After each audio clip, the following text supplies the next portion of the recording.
ፓርት 4 በስተመጨረሻም ተለቀቀ በውሽሚት ቤት። ውሽሚት እንግዲህ ጋይስ እኔ ለመጀመሪያ ጊዜ ሰው ፌንት ነቅሎ ከዛ ማሰብ ማስተዋል የት እንዳለ ማወቅ የሚችለው ለመጀመሪያ ጊዜ በውሽሚት አየሁ። እውነት ለመናገር ማለት እንዴት ነው አንድ ሰው ከፌንት ከነቀለ ራሱን ማወቅ የሚችለው? ምናልባት ከጊዜያቶች በኋላ ወደ ሕክምና ሄዶ ምናልባት ከቆይታ በኋላ ሲነቃ ነው ወደ ራሱ የሚመለሰው አይደለ? ሄርሜላ ግን ተኝታም ስለ አብርሃም ትጨነቃለች። አንዳችሁ ኔጋ ሁኑ፣ አንዳችሁ ወደ አብርሃም ጋር ሂዱ እያለች ነው። ይሄ ቪዲዮ እንግዲህ እንዳየነው ትላንትና ሂጂ ብሏት አልሄድም እያለች በስተመጨረሻም ከወንድሟ ጋር እየሄደች እያለች ነው የወደቀችው።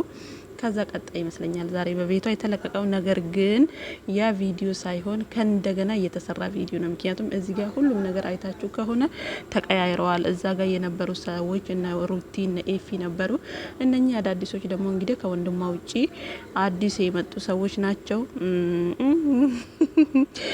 ጋይስ ነገሩ ወዴት ነው? ድራማው እንዴት ነው? እንዴት እየሄደላቸው ነው?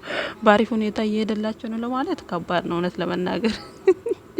ለማንኛውም ይበቃል፣ በቃ ይበቃል። እውነት ለመናገር እዚህ ጋር ብትቋጩት ደስ ይለናል። እና አብርሽም እንግዲህ ያለበት ሁኔታ በጣም አሪፍ ሁኔታ ላይ ነው ተብሏል። ውስጥ ለውስጥ እየተወራ ነው። ዛሬ እንግዲህ ውሽሚት ነቅታለች። ያው ብትነቃም እንግዲህ ብዙዎቹ ተጨንቃችኋል። እንግዲህ ምን ሆና ይሆን እያላችሁ እያሰባችሁላት ነው። ምንም አትሆንም ጋይስ፣ ምንም አትሆንም። የምሬ ነው። እኔ ትላንትና ብያችኋለሁ።